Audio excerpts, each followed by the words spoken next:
Hello everyone, welcome back once again to the Tech Hub Guide channel. Before we get started, if you are new to this channel, please make sure to subscribe, like this video, share it with others.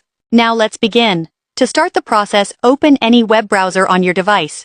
You can use Google Chrome, Mozilla Firefox, or any browser you prefer. Once your browser is open, go to the search bar at the top and type the name of the website where the PTI King Net VPN file is available, then tap the search button.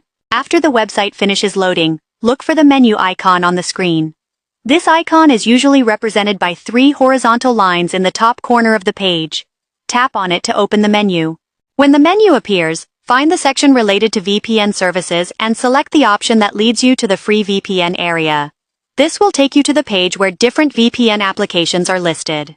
On that page, scroll through the available options until you find PTI King Net VPN, then tap on it to open the download page. Now you will see the download or install button. Tap on it to begin downloading the application to your device. The download may take a few moments depending on your internet speed, so please wait until it completes. Once the installation is finished, tap the open button to launch the VPN application. When the app opens, you will need to complete a few simple settings so it works properly. First, tap the update button located on the screen. This step updates the app resources so you can get the best performance while using the VPN. After that, select the server location from the server box. You can pick any server that works well in your region. However, I recommend leaving it on auto select so the app automatically chooses the best server for your connection. Next, choose your country network. Tap on the network selection box, then use the search bar to search for UDP.